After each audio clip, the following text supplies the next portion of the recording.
ನಮಸ್ಕಾರ ವೀಕ್ಷಕರೇ, Saint Joseph ಶಿಕ್ಷಣ ಮಾರ್ಗದರ್ಶಿ ವಿಶೇಷ ಕಾರ್ಯಕ್ರಮಕ್ಕೆ ಸ್ವಾಗತ. ನಾನು ಗೌತಮ್ ಶೆಟ್ಟಿ. ಹೆಸರನ್ನ ಕೇಳಿದ ಕೂಡಲೇ ಯಾವ ಬಗೆಯ ಒಂದು ಕಾರ್ಯಕ್ರಮವನ್ನು ಇವತ್ತು ನಾವು ಮಾಡ್ತಾ ಇದ್ದೇವೆ ಅನ್ನುವಂಥದ್ದು ತಮಗೆಲ್ಲರಿಗೂ ಕೂಡ ಯೋಚನೆ ಹೊಳೆದಿರಬಹುದು. ಅಂದರೆ ನಾವಿರುವಂಥದ್ದು ಮಂಗಳೂರಿನಲ್ಲಿ. ಮಂಗಳೂರು ಅಂದರೆ ಯಾವುದಕ್ಕೆ ಪ್ರಸಿದ್ಧಿ ಪಡೆದಿದೆ ಅನ್ನುವಂಥದ್ದು ಕೂಡ ಎಲ್ಲರಿಗೂ ಗೊತ್ತಿರುವಂಥ ವಿಚಾರ. ಶಿಕ್ಷಣ ಸಂಸ್ಥೆಗಳಿಗೆ ಇದು ಬಹಳಷ್ಟು ಪ್ರಸಿದ್ಧಿಯನ್ನು ಪಡೆದುಕೊಂಡಿರುವಂಥ ಪ್ರದೇಶ. ಅದೇ ರೀತಿ ಆರೋಗ್ಯ ಸೇವೆಗಳಿಗೆ ಸಂಬಂಧಪಟ್ಟ ಹಾಗೆ ಕೂಡ ಇಡೀ ವಿಶ್ವವೇ ತಿರುಗಿ ನೋಡುವಂತಹ ಒಂದು ನಗರ ಅಂತ ಹೇಳಿದರೆ ಅದು ಮಂಗಳೂರು. ಶಿಕ್ಷಣ ಕ್ಷೇತ್ರದ ವಿಚಾರಕ್ಕೆ ಬಂದರೆ ವಿಶ್ವದಾದ್ಯಂತ ಗಮನವನ್ನು ಸೆಳೆದಿರುವಂತಹ ಶಿಕ್ಷಣ ಸಂಸ್ಥೆಗಳು ಇಲ್ಲಿ ಇದೆ. ಲಕ್ಷಾಂತರ ಕೋಟ್ಯಾಂತರ ವಿದ್ಯಾರ್ಥಿಗಳಿಗೆ ಈವರೆಗೆ ಒಂದು ಜ್ಞಾನ ದೀವಿಗೆಯನ್ನು ಕೊಟ್ಟಿರುವಂತಹ ಶಿಕ್ಷಣ ಸಂಸ್ಥೆಗಳು ಕೂಡ ಹೌದು. ಅಂತಹ ಒಂದು ಶಿಕ್ಷಣ ಸಂಸ್ಥೆಗಳ ಪೈಕಿ ಈಗಾಗಲೇ ಬಹುಶಃ ಯಾರು ಕೂಡ ಕೇಳದಂತಹ ಹೆಸರಲ್ಲ ಅದು ಸೈಂಟ್ ಜೋಸೆಫ್ ಇಂಜಿನಿಯರಿಂಗ್ ಕಾಲೇಜ್ ಅನ್ನುವಂಥದ್ದು. ಮಂಗಳೂರಿನ ವಾಮಂಜೂರಿನಲ್ಲಿರುವಂತಹ ಒಂದು ವಿಶಾಲ ಕ್ಯಾಂಪಸ್ನಲ್ಲಿ ಹಬ್ಬಿಕೊಂಡಿರುವಂತಹ ಒಂದು ಕಾಲೇಜು ಕೂಡ ಈಗಾಗಲೇ ಲಕ್ಷಾಂತರ ವಿದ್ಯಾರ್ಥಿಗಳಿಗೆ ವಿದ್ಯಾದಾನವನ್ನ ಮಾಡಿರುವಂಥದ್ದು. ಸೊ ಅಂತಹ ಒಂದು ಸಂಸ್ಥೆಯ ಬಗ್ಗೆ ಮಾಹಿತಿಯನ್ನು ತಿಳಿಸಿಕೊಡಬೇಕು. ಸಂಸ್ಥೆಯಲ್ಲಿ ಯಾಕಂತ ಹೇಳಿದ್ರೆ ಸಾಮಾನ್ಯವಾಗಿದ್ದಿದ್ರೆ ಇಂತಹ ಒಂದು ಪರಿಸ್ಥಿತಿ ಬರ್ತಾ ಇರಲಿಲ್ಲ. ಆದರೆ ಇದೀಗ ಪರಿಸ್ಥಿತಿ ಬದಲಾಗಿದೆ. ಈ ಒಂದು ಕೋವಿಡ್-19 ಎನ್ನುವಂತಹ ಒಂದು ಸಂಕಟ ಏನಿದೆ ಅದು ಇಡೀ ವಿಶ್ವದ ಚಿತ್ರಣವನ್ನೇ ಬುಡಮೇಲು ಮಾಡಿದೆ ಅನ್ನುವಂಥದ್ದು ಕೂಡ ಗೊತ್ತಿರುವಂತಹ ವಿಚಾರ. ಪ್ರತಿಯೊಂದು ಕ್ಷೇತ್ರವೂ ಕೂಡ ಇದರಿಂದಾಗಿ ಹೊಡೆತ ಕಂಡಿದೆ. ಅಂದರೆ ಕೋವಿಡ್ ಬರುವ ಮುಂಚೆ ಒಂದು ಪರಿಸ್ಥಿತಿ ಹೇಗಿತ್ತು, ಅದು ಬಂದ ಮೇಲೆ ಈಗ ಇರುವಂತಹ ಪರಿಸ್ಥಿತಿಗಳು ಮತ್ತೊಂದು ರೀತಿಯಲ್ಲಿ ಇದೆ. ಯಾವ ಕ್ಷೇತ್ರದಲ್ಲೂ ಕೂಡ ಹೀಗೆಯೇ ಅನ್ನುವಂತಹ ಒಂದು ನಿಶ್ಚಿತತೆ ಇಲ್ಲ, ಎಲ್ಲವೂ ಕೂಡ ಅನಿಶ್ಚಿತತೆಯಿಂದ ತುಂಬಿದೆ ಅನ್ನುವಂಥದ್ದನ್ನು ಕೂಡ ನಾವು ಎಲ್ಲರೂ ಕೂಡ ಗಮನಿಸ್ತಾ ಇದ್ದೇವೆ. ಹಾಗಿದ್ರೆ ಶಿಕ್ಷಣ ಕ್ಷೇತ್ರಕ್ಕೆ ಸಂಬಂಧಪಟ್ಟ ಹಾಗೆ ಯಾಕಂತ ಹೇಳಿದ್ರೆ ಉಳಿದ ಎಲ್ಲ ಕ್ಷೇತ್ರಗಳಿಗೆ ಒಂದು ತಾತ್ಕಾಲಿಕವಾದ ಅಥವಾ ಒಂದು ಕೇವಲ ಕೆಲವೇ ಒಂದು ಅವಧಿಯ ಒಂದು ಪರಿಣಾಮವನ್ನು ನಾವು ಊಹಿಸಬಹುದು. ಆದರೆ ಈ ಒಂದು ಶಿಕ್ಷಣ ಕ್ಷೇತ್ರ ಅನ್ನುವಂಥದ್ದು ಬಹಳಷ್ಟು ವಿಶಾಲವಾಗಿರುವಂತಹ ಕ್ಷೇತ್ರ. ಸುರಕ್ಷತೆಯ ದೃಷ್ಟಿಯಿಂದ ಇರ್ಬೋದು ಅಥವಾ ಇನ್ನಿತರ ವಿಚಾರಗಳಿಂದ ಇರ್ಬೋದು, ಅಲ್ಲಿ ಬಹಳಷ್ಟು ಸವಾಲುಗಳು ಕೂಡ ಎದುರಾಗುತ್ತೆ. ಈ ಎಲ್ಲ ಸವಾಲುಗಳನ್ನ ಮೆಟ್ಟಿ ನಿಲ್ಲುವಂಥದ್ದು ಹೇಗೆ, ವಿದ್ಯಾರ್ಥಿಗಳಿಗೆ ಈ ಹಿಂದೆ ಯಾವ ರೀತಿಯ ಶಿಕ್ಷಣವನ್ನ ಗುಣಮಟ್ಟದ ಶಿಕ್ಷಣವನ್ನ ಕೊಡ್ತಾ ಬಂದಿದ್ವು ಅದೇ ರೀತಿ ಮುಂದಕ್ಕೆ ಈ ರೀತಿ ಶಿಕ್ಷಣವನ್ನ ಕೊಡೋದು ಹೇಗೆ, ಇದು ಬಹಳಷ್ಟು ದೊಡ್ಡದಾಗಿ ಕಾಡ್ತಾ ಇರುವಂತಹ ಪ್ರಶ್ನೆ. ಸೊ ಈ ಎಲ್ಲ ಸವಾಲುಗಳನ್ನ ಮೆಟ್ಟಿ ನಿಂತು ಮುಂದಕ್ಕೂ ಕೂಡ ಅದೇ ರೀತಿ ಸುರಕ್ಷಿತವಾದ ಒಂದು ವಾತಾವರಣದಲ್ಲಿ ವಿದ್ಯಾರ್ಥಿಗಳಿಗೆ ಶಿಕ್ಷಣವನ್ನು ಕೊಡೋದಕ್ಕೆ ಸಂಸ್ಥೆಯು ಸಜ್ಜಾಗಿ ನಿಂತಿದೆ. ಸೊ ಏನೆಲ್ಲ ಪ್ರಿಪರೇಷನ್ಗಳಾಗ್ತಾ ಇದೆ, ಇನ್ನು ಏನೆಲ್ಲ ಕೋರ್ಸ್ಗಳಿದೆ, ಒಟ್ಟಾರೆಯಾಗಿ ಸೈಂಟ್ ಜೋಸೆಫ್ ಇಂಜಿನಿಯರಿಂಗ್ ಕಾಲೇಜಿನ ಬಗ್ಗೆ ನಾವು ಮಾತನಾಡ್ತೇವೆ. ಈ ಎಲ್ಲ ವಿಚಾರಗಳ ಬಗ್ಗೆ ಮಾತನಾಡೋದಕ್ಕೆ ಸಂಸ್ಥೆಯಿಂದ ಪ್ರಮುಖರು ಬಂದಿದ್ದಾರೆ. ಮೊದಲನೆಯದಾಗಿ ಸೈಂಟ್ ಜೋಸೆಫ್ ಇಂಜಿನಿಯರಿಂಗ್ ಕಾಲೇಜಿನ ಪ್ರಿನ್ಸಿಪಲ್ ಆಗಿರುವಂತಹ ಡಾಕ್ಟರ್ ರಿಯೋ ಡಿಸೋಜಾ ಅವರು ಅತಿಥಿಗಳಾಗಿ ನಮ್ಮ ಜೊತೆಗೆ ಇದ್ದಾರೆ. ಕಾಲೇಜಿನ ಬಗ್ಗೆ ಎಲ್ಲ ಮಾಹಿತಿಯನ್ನು ತಿಳಿಸಿಕೊಡ್ತಾರೆ. ಅವರನ್ನ ವೆಲ್ಕಮ್ ಮಾಡ್ತೇನೆ. ಕಾರ್ಯಕ್ರಮಕ್ಕೆ ಸ್ವಾಗತ. ನಮಸ್ಕಾರ.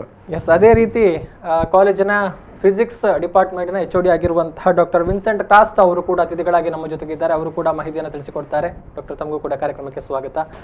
ಅದೇ ರೀತಿ ಇಂಜಿನಿಯರಿಂಗ್ ಕಾಲೇಜು ಅಂತ ಹೇಳಿದ್ರೆ ಬಹಳಷ್ಟು ದೊಡ್ಡ ಪ್ರಶ್ನೆಗಳು, ಪ್ಲೇಸ್ಮೆಂಟ್ ವಿಭಾಗಕ್ಕೆ ಸಂಬಂಧಪಟ್ಟ ಹಾಗೆ ಅದು ಬಹಳ ದೊಡ್ಡ ಒಂದು ಜವಾಬ್ದಾರಿ ಇರುವಂತಹ ಒಂದು ವಿಭಾಗ ಕೂಡ ಹೌದು. ಸೊ ಆ ಒಂದು ವಿಭಾಗವನ್ನು ಪ್ರತಿನಿಧಿಸ್ತಾ ಇರುವಂತಹ ಮಿಸ್ ಸಂಗೀತಾ ಫೆರಾವು ಅವರು ಕೂಡ ಅತಿಥಿಗಳಾಗಿ ನಮ್ಮ ಜೊತೆಗೆ ಇದ್ದಾರೆ. ಉದ್ಯೋಗಾವಕಾಶಗಳು ಏನೆಲ್ಲ ಇರುತ್ತೆ, ಏನೆಲ್ಲ ಬೇಕಾಗುತ್ತೆ ವಿದ್ಯಾರ್ಥಿಗಳಿಗೆ, ಈ ನಿಟ್ಟಿನಲ್ಲಿ ಮಾಹಿತಿಯನ್ನು ಕೊಡ್ತಾರೆ. ಮೇಡಮ್, ತಮಗೂ ಕೂಡ ಕಾರ್ಯಕ್ರಮಕ್ಕೆ ಸ್ವಾಗತ.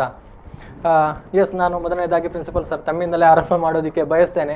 ಈಗಾಗಲೇ ಹೇಳಿದ ಹಾಗೆ ಪ್ರತಿಯೊಂದು ಕ್ಷೇತ್ರ ಕೂಡ ಈ ಒಂದು ಕೋವಿಡ್-19 ಸಂಕಷ್ಟವನ್ನು ಅನುಭವಿಸ್ತಾ ಇದೆ, ಪರಿಣಾಮಗಳು ಆಗಿದೆ ಅನ್ನುವಂಥದ್ದು. ಸೊ ತಾಂತ್ರಿಕ ಶಿಕ್ಷಣದ ಮೇಲೆ, ಅದರಲ್ಲೂ ಕೂಡ ಈ ಒಂದು ಇಂಜಿನಿಯರಿಂಗ್ ಶಿಕ್ಷಣದ ಮೇಲೆ ಕೋವಿಡ್ನಿಂದ ಆಗಿರುವಂತಹ ಪರಿಣಾಮಗಳು ಏನು ಅನ್ನುವಂಥದ್ದು ಮೊದಲನೇದಾಗಿ ನಾನು ತಮ್ಮ ಹತ್ರ ಕೇಳುವಂಥದ್ದು. ಖಂಡಿತವಾಗಿಯೂ ಕೋವಿಡ್-19 ಎಂಬುದು ಒಂದು ಕಠಿಣವಾದ ಒಂದು ಪರಿಸ್ಥಿತಿಯನ್ನು ಒದಗಿಸಿಕೊಟ್ಟಿದ್ದು ಹೌದು. ಆದರೆ ಅದರಲ್ಲೂ ಕೂಡ ನಾವು ಏನು ನೋಡಬೇಕಂದ್ರೆ ಇದರಿಂದಾಗಿ ನಮಗೆ ಯಾವ ರೀತಿಯಲ್ಲಿ ನಾವು ಈ ಒಂದು ಅವಕಾಶವನ್ನು ಸರಿಯಾಗಿ ಬಳಸಿಕೊಂಡು ಮುಂದೆ ಹೇಗೆ ಹೋಗ್ಬೋದು ಅನ್ಬೋದನ್ನು ನೋಡುವಂಥದ್ದು ಬಹಳ ಮುಖ್ಯ. ಈಗ ಈ ತಾಂತ್ರಿಕ ವಿದ್ಯಾಭ್ಯಾಸಕ್ಕೆ ಅಥವಾ ಶಿಕ್ಷಣಕ್ಕೆ ಪರಿಣಾಮ ನೋಡಬೇಕಂದ್ರೆ ನಾವು ನಮ್ಮ ಸಂಸ್ಥೆಯಿಂದ, ಇಂತಹ ಸಂಸ್ಥೆಗಳಿಂದ ಬಂದ ಗ್ರಾಜ್ಯುಯೇಟ್ಸ್, ಇಂಜಿನಿಯರ್ಸ್ಗಳು, ಅಭಿಯಂತರು, ಅವರು ಎಲ್ಲಿ ಕೆಲಸಕ್ಕೆ ಹೋಗ್ತಾರೆ, ಎಲ್ಲಿ ಅವರ ಅಗತ್ಯ ಇರ್ತದೆ, ಅಲ್ಲಿ ಯಾವ ಪರಿಣಾಮ ಇದೆ ಅಂತ ಅದನ್ನು ನೋಡಬೇಕಾಗ್ತದೆ. ಇಂಡಸ್ಟ್ರೀಸ್ ಅಲ್ಲಿ ಅಥವಾ ಉದ್ಯಮಗಳಲ್ಲಿ ಎಲ್ಲ ಅದರಲ್ಲಿ ಹೇಗೆ ಪರಿಣಾಮ ಆಗಿದೆ, ಈ ಕೋವಿಡ್-19 ಪರಿಣಾಮ ಎಂಥದ್ದು ಅಂತ ಒಂದು ವಿಷಯದಲ್ಲಿ ನೋಡ್ಲಿಕ್ಕೆ ಹೋದ್ರೆ ಕೆಲವು ಸೆಕ್ಟರ್ಸ್ ಅಲ್ಲಿ, IT ಎಲ್ಲ ಈಗ ವರ್ಕ್ ಫ್ರಮ್ ಹೋಮ್ ಮಾಡ್ತಾ ಇದ್ದಾರೆ, ಆನ್ಲೈನ್ ಎಲ್ಲ ಅವರ ಕೆಲಸಗಳನ್ನು ಮಾಡ್ತಾ ಇದ್ದಾರೆ. ಅದು ಎಲ್ಲ ಕಡೆಯಲ್ಲಿ ಸಾಧ್ಯವಿಲ್ಲ. ಮ್ಯಾನುಫ್ಯಾಕ್ಚರಿಂಗ್ ಅಲ್ಲೆಲ್ಲ ಬೇರೆ ರೀತಿಯಲ್ಲಿ ಅವರು ಅಡ್ಜಸ್ಟ್ ಮಾಡ್ತಾ ಇದ್ದಾರೆ. ಆದರೆ ಇವೆಲ್ಲ ಈಗಿನ ಸನ್ನಿವೇಶಕ್ಕೆ ತಕ್ಕಂತೆ ಅವರು ಅಡ್ಜಸ್ಟ್ಮೆಂಟ್ ಅಥವಾ ಅಡಾಪ್ಟೇಷನ್ ಮಾಡಿರುವಂಥದ್ದು. ತಾಂತ್ರಿಕ ಶಿಕ್ಷಣಕ್ಕೆ ಕರೆಕ್ಟಾಗಿ ಪರಿಣಾಮ ನೋಡಬೇಕಾದ್ರೆ ಒಂದು 4-5 ವರ್ಷ ಈಗಿನ ಒಂದು 3-4 ವರ್ಷದ ಆದಮೇಲೆ ಏನಾಗ್ಬೋದು ಅಂತ ಒಂದು ನೋಡಬೇಕಾಗ್ತದೆ. ಈಗಿರುವಂಥ ಸ್ಥಿತಿಯ 3-4 ವರ್ಷದಲ್ಲಿ ಇರ್ಲಿಕ್ಕಿಲ್ಲ. ಖಂಡಿತವಾಗಿಯೂ ಇವೆಲ್ಲ ಈಗ ದಾಟಿ ಮುಂದೆ ನಾರ್ಮಲಿಸಿ ಬಂದು ಪುನಃ ಡಿಮಾಂಡ್ ಎಲ್ಲ ಸರಿ ಆಗ್ಬೋದು. ಅದನ್ನು ನೋಡ್ಲಿಕ್ಕೆ ಹೋದರೆ ಖಂಡಿತವಾಗಿಯೂ ನಮ್ಮ ಇಂಜಿನಿಯರ್ಸಿಗೆ ಪುನಃ ಜಾಸ್ತಿ ಡಿಮಾಂಡ್ ಇರ್ತದೆ. ಒಂದು ಏನಂದರೆ ಕೆಲವರು ಈ ವರ್ಕ್ ಫ್ರಮ್ ಅಂತ ಒಂದು ಈ ಶೈಲಿಯ ಎಲ್ಲ ಇದಕ್ಕೆ ಬೇಕಾದ ಸ್ಕಿಲ್ಸ್ ಎಲ್ಲ ಇದ್ದವರಿಗೆ ಜಾಸ್ತಿ ಅವಕಾಶ ಇರ್ತದೆ, ಅದಂತೂ ಖಂಡಿತ. ಯಾಕೆಂದರೆ ಕೆಲವರು ಈಗ IT ಇಂಡಸ್ಟ್ರಿ ಪುನಃ ವರ್ಕ್ ಫ್ರಮ್ ಇಂದ ವಾಪಸ್ ಹೋಗೋದು ಕಷ್ಟ. ಕೆಲವು ಚೇಂಜಸ್ ವಾಪಸ್ ಬರುವುದೇ ಇಲ್ಲ ಅಂತ ನನಗೆ ಅನಿಸ್ತದೆ. ಬಟ್ ಖಂಡಿತವಾಗಿಯೂ ಕೆಲವೆಲ್ಲ ವಾಪಸ್ ನಾರ್ಮಲ್ ಸ್ಥಿತಿಗೆ ಬಂದಾಗ ಆ ಅವಕಾಶಗಳು ಪುನಃ ಬರ್ತವೆ. ಹಾಗೆ ತಾಂತ್ರಿಕ ಶಿಕ್ಷಣ ಪುನಃ ಒಂದು ನಾರ್ಮಲ್ ಸ್ಥಿತಿಗೆ ಹೋಗ್ತದೆ. ಒಂದು ಬೇರೆ ಪಾಯಿಂಟಿಗೆ ಹೋಗ್ಬೋದು. ಏನಂದರೆ ಈಗ ನಾವು ಮಾಡುವ ಒಂದು ಶೈಲಿಗಿಂತ ನಾವು ಈಗ ಮಾಡುವಂಥ ಒಂದು ವಿದ್ಯಾಭ್ಯಾಸದ ಶೈಲಿಗಿಂತ ಒಂದು ಮಿಕ್ಸ್ಡ್ ಮೋಡ್, ಕೆಲವು ನಮ್ಮ ಶಿಕ್ಷಣಗಳು ಕ್ಲಾಸಲ್ಲಿ, ಕೆಲವು ಮಿಕ್ಸ್ಡ್ ಆನ್ಲೈನ್, ಆ ಥರ ಆಗುವ ಸ್ಥಿತಿ ಅಂತ ಇರ್ಬೋದು ಅಂತ ನನಗೆ ಅನಿಸ್ತದೆ. ಇಂಥ ಒಂದು ಚೇಂಜಿಗೆ ನಾವು ಯಾರು ನಾವು ಈಗ ಕರೆಕ್ಟಾಗಿ ಅಡ್ಯಾಪ್ಟ್ ಆಗ್ತೀವೋ ಅವರಿಗೆ ಚೆನ್ನಾಗಿ ಒಳ್ಳೆ ಭವಿಷ್ಯ ಇದೆ ಅಂತ ನನಗೆ ಅನಿಸ್ತದೆ. ನಾಟ್ ಓನ್ಲಿ ವಿದ್ಯಾರ್ಥಿಗಳಿಂದ, ಈವನ್ ನಮ್ಮ ಇಂಜಿನಿಯರಿಂಗ್ ಕಾಲೇಜ್ ಕಡೆಯಿಂದ ಕೂಡ ಇಂಥ ಒಂದು ಸನ್ನಿವೇಶಕ್ಕೆ ಯಾರು ಅಡ್ಯಾಪ್ಟ್ ಆಗ್ತಾರೆ ಅವರಿಗೆ ಜಾಸ್ತಿ ಒಳ್ಳೆ ಅಂದ್ರೆ ಇದೊಂದು ಬದಲಾವಣೆಯ ಸಮಯ. ಇದಕ್ಕೆ ಬದಲಾವಣೆಗೆ ನಾವು ಹೊಂದಿಕೊಂಡು ಅಡ್ಜಸ್ಟ್ ಆಗಿಕೊಂಡು ಹೋಗಬೇಕು. ಹಾಗಿದ್ರೆ ಭವಿಷ್ಯ ಖಂಡಿತವಾಗ್ಲೂ ಇದ್ದೇ ಇದೆ ಅನ್ನುವಂಥದ್ದು. ಸರ್ ಮತ್ತೆ ವಾಪಸ್ ಬರ್ತೀನಿ. ವಿನ್ಸೆಂಟ್ ಕ್ರಾಸ್ತಾ ಅವರೇ, ಅಡ್ಮಿಷನ್ ಅನ್ನುವಂಥದ್ದು ಬಹುಶಃ ಈ ಎಲ್ಲ ಅವಧಿಯಲ್ಲಿ ಬಹಳಷ್ಟು ಪೀಕಲ್ಲಿರುವಂಥ ಟೈಮ್ ಇದು, ಅಂದರೆ ಸಾಮಾನ್ಯ ದಿನಗಳಲ್ಲಿ. ಸೊ ಈಗ ಈ ಕೋವಿಡ್ ಅನ್ನುವಂಥ ಒಂದು ಪರಿಸ್ಥಿತಿ ಬಂದಿದೆ. ಸೊ ಅಡ್ಮಿಷನ್ನ ಮೇಲೆ ಇದರಿಂದ ಏನೆಲ್ಲ ಪರಿಣಾಮಗಳಾಗ್ತಾ ಇದೆ ಅನ್ನುವಂಥದ್ದು? COVID-19 ಬಂದ ನಂತರ ಮ್ಯಾಕ್ಸಿಮಮ್ ಪರಿಣಾಮ ಆದದ್ದು ಶಿಕ್ಷಣ ಕ್ಷೇತ್ರದಲ್ಲಿ. ಮಾರ್ಚ್ 20ಕ್ಕೆ 14ಕ್ಕೆ ಕರ್ನಾಟಕ ಸರ್ಕಾರ ಹೇಳಿದ್ದು ಶಿಕ್ಷಣವನ್ನು ಸ್ಟಾಪ್ ಮಾಡಬೇಕು, ಮಕ್ಕಳನ್ನೆಲ್ಲ ಕಳಿಸಬೇಕಂತ. ಆ ಹೊತ್ತಿಗೆ ಅನೇಕ ಕಾಲೇಜುಗಳಲ್ಲಿ, ಸ್ಕೂಲುಗಳಲ್ಲಿ ಅವರದ್ದು ಪಠ್ಯ ಪ್ರವಚನ ಆಲ್ಮೋಸ್ಟ್ ಆಗಿತ್ತು. ಬಟ್ ಇಂಜಿನಿಯರಿಂಗ್ ಅಲ್ಲಿ ಆದದ್ದು ಕೇವಲ ಅರೌಂಡ್ 30-40%, 40% ಹೇಳ್ಬೋದು ಮ್ಯಾಕ್ಸಿಮಮ್. ಆ ಸಮಯದಲ್ಲಿ ನಾವೇನಾಗಬೇಕಂತಂದ್ರೆ ಸಡನ್ ಆಗಿ ಆನ್ಲೈನ್ ಮೋಡಿಗೆ ನಾವು ಚೇಂಜ್ ಆಗಲಿಕ್ಕೆ ನಮಗೆ ನಿಜವಾಗಿ ಕಷ್ಟ. ಇದು ನಮಗೆ ಮಾತ್ರ ಕಷ್ಟ ಅಲ್ಲ, ಮಕ್ಕಳಿಗೆ ಅಡಾಪ್ಟ್ ಆಗಲಿ ಕೂಡ ಕಷ್ಟ. ಸೊ ಆ ಒಂದು ಮೂಮೆಂಟ್ ಎಲ್ಲರಿಗೂ ಒಂದು ಭಾರಿ ಕಷ್ಟದ್ದಾಗಿತ್ತು. ಬಟ್ ಏನೋ ನಾವು ಶಿಕ್ಷಣ ಕ್ಷೇತ್ರ ಅದು ಕೂಡ ನಾವು ಕೂಡ ಇಂಜಿನಿಯರಿಂಗ್ ವಿಭಾಗದಲ್ಲಿ ಇದ್ದ ಕಾರಣ ನಮಗೆ ಸ್ವಲ್ಪ ಚೇಂಜ್ ಓವರ್ ಆಗಲಿ ಸ್ವಲ್ಪ ಈಸಿ ಆಯಿತು. ಸೊ ನಾವು ಚೇಂಜ್ ಆದೆವು. ಆದರೆ PUC ಮಕ್ಕಳಿಗೆ ಅಥವಾ ಚಿಕ್ಕ ಮಕ್ಕಳಿಗೆ ನೋಡೋದಾದ್ರೆ, ಚಿಕ್ಕ ಮಕ್ಕಳಿಗೆ ಹೇಗೂ ಅವರ ಎಕ್ಸಾಮ್ ಅನ್ನು ಸಡನ್ಲಿ ಕ್ಯಾನ್ಸಲ್ ಮಾಡಿದ್ರು ಗವರ್ಮೆಂಟ್. ಬಟ್ PUC ಮಕ್ಕಳಿಗೆ ಒಂದು ದೊಡ್ಡ ಪ್ರಮಾದವೇ ಆಯ್ತು ಅಂತ ಹೇಳ್ಬೋದು. ಯಾಕಂದ್ರೆ ಒಂದು ಎಕ್ಸಾಮ್ ಅವರು ಉಳಿದಿತ್ತು, ಹೌದು, ಮತ್ತೆ CET ಇತ್ತು, ನೀಟ್ ಇತ್ತು, JEE ಎಕ್ಸಾಮಿನೇಷನ್ ಇತ್ತು, ಎಲ್ಲ ಎಕ್ಸಾಮಿನೇಷನ್ಗಳನ್ನು ಅವರು ಪೋಸ್ಟ್ಪೋನ್ ಮಾಡಿದ್ರು. ಮಕ್ಕಳಿಗೆ ಯಾವ ಎಕ್ಸಾಮ್ ನಡೀತದೆ ಅಂತೂ ಕೂಡ ಗೊತ್ತಿರಲಿಲ್ಲ. ಜನರಲಿ ಏನಾಗ್ತದೆ ಅಂದ್ರೆ ಒಬ್ಬರು ಎಕ್ಸಾಮಿನೇಷನ್ ನ ಟೈಮ್ ಟೇಬಲ್ ಬಂದ ನಂತರ ಅದಕ್ಕೆ ತಕ್ಕ ಅವರು ಪ್ರಿಪರೇಷನ್ ಮಾಡ್ತಾರೆ. ನಾಳ್ದು ಎಕ್ಸಾಮ್ ಇದ್ರೆ ಇವತ್ತು ಎಷ್ಟು ಕಲಿಬೇಕು, ನಾಳ್ದು ಎಷ್ಟು ಕಲಿಬೇಕಂತ ಇರ್ತದೆ.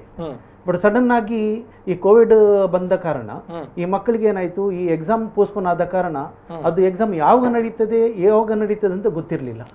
ಅಂತೂ ಈಗ ಏನಾಗಿದೆ ಅಂದ್ರೆ ಇವತ್ತು ನೋಡಿದ್ರೆ ಎಲ್ಲಾ ಎಕ್ಸಾಮ್ಗಳು ಸುಸೂತ್ರ ನಡೆಯುವ ಒಂದು ಡೈರೆಕ್ಷನ್ ಬಂದಿದೆ. ನೀಟ್ ಎಕ್ಸಾಮಿನೇಷನ್ ಮೊದಲು ಇತ್ತು, ಆದ್ರೂ ಕೂಡ ಅದನ್ನು ಈಗ ಅವರು ಸೆಪ್ಟೆಂಬರ್ 13ಗೆ ಹಾಕಿದ್ದಾರೆ. ಮತ್ತೆ JEE ಎಕ್ಸಾಮಿನೇಷನ್ ಕೂಡ ಸೆಪ್ಟೆಂಬರ್ 1 to 6 ಅನ್ನು ಹಾಕಿದ್ದಾರೆ. ಹಾಗೆ ಬೇರೆ ಎಕ್ಸಾಮಿನೇಷನ್ ಕಾಮೆಡ್ಗೆ ತಗೊಳ್ಳಿ, ಅದನ್ನು ಕೂಡ ಅವರು 19 ಆಗಸ್ಟ್ಗೆ ಮುಂದುವರಿಸಿದ್ದಾರೆ.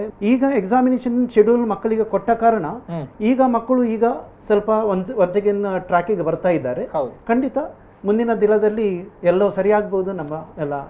ಮತ್ತೆ ಅಡ್ಮಿಷನ್ ಪ್ರೊಸೆಸ್ಗಳು ಸ್ಪೀಡ್ ಆಗಬಹುದು ಅನ್ನುವಂಥ. ಅಡ್ಮಿಷನ್ ಪ್ರೊಸೆಸ್ ಎಕ್ಸಾಮ್ ಆಗದೆ ಯಾವುದೇ ಕಷ್ಟ ಆಗ್ತದೆ. CET ಅಲ್ಲಿ ನಾನು ಒಳಗೆ ನುಗ್ಬೇಕಾ ಅಥವಾ ಪ್ರೈವೇಟ್ ಅಲ್ಲಿ ಹೋಗ್ಬೇಕಾ ಅಥವಾ ಎಲ್ಲಿ ಅಂತ ಮಕ್ಕಳಿಗೆ ಅಷ್ಟು ಕನ್ಫ್ಯೂಷನ್ ಆಗಿದೆ. ಈಗ ಹೇಗೂ CET ಹತ್ತಿರ ಬಂದ ಕಾರಣ ಮೆಜಾರಿಟಿ ಆಫ್ ದ ಮಕ್ಕಳು CET ಆದ ನಂತರನೇ ಮತ್ತೆ ಅಡ್ಮಿಷನ್ಸ್ಗೆ ಈಗ ಟ್ರೈ ಮಾಡ್ತಾರೆ. ಎಸ್, ವಾಪಸ್ ಬರ್ತೀನಿ ಮೇಡಮ್. ತಮ್ಮ ಹತ್ರ ಕೂಡ ಕೇಳುವಂಥದ್ದಿದೆ, ವಾಪಸ್ ಬರ್ತೀನಿ. ಅದಕ್ಕಿಂತ ಮುಂಚೆ ಒಂದು ವಿರಾಮವನ್ನು ತೆಗೆದುಕೊಳ್ಬೇಕು. ಸೈಂಟ್ ಜೋಸೆಫ್ ಇಂಜಿನಿಯರಿಂಗ್ ಮಾರ್ಗದರ್ಶಿ ಕಾರ್ಯಕ್ರಮ ಮುಂದುವರಿಯುತ್ತೆ ಒಂದು ಸಣ್ಣ ವಿರಾಮದ ನಂತರ.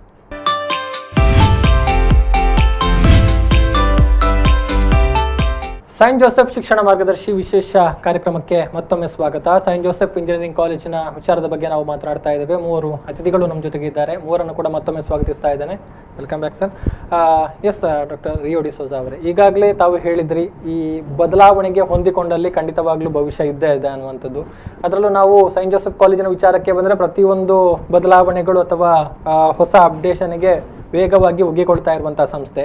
ಸೊ ಈ ಪರಿಸ್ಥಿತಿಗೆ ಏನೆಲ್ಲ ಬದಲಾವಣೆಗಳಾಗಿದೆ, ಹೇಗೆಲ್ಲ ಸಂಸ್ಥೆ ಒಗ್ಗಿಕೊಂಡಿದೆ ಅನ್ನುವಂಥದ್ರ ಬಗ್ಗೆ ಈ ಇರುವ ಇಂಥ ಒಂದು ಪರಿಸ್ಥಿತಿಗೆ ಹೊಂದಿಕೊಂಡು ಹೋಗಲಿಕ್ಕೆ ನಮಗೆ ಒಂದು 3-4 ವರ್ಷದಿಂದಲೇ ನಾವು ಇದಕ್ಕೆ ಒಂದು ಹೊಂದಿಕೊಂಡು ಹೋಗ್ಲಿಕ್ಕೆ ಪ್ರಿಪರೇಷನ್ ಮಾಡ್ತಾ ಬಂದಿದ್ದೇವೆ.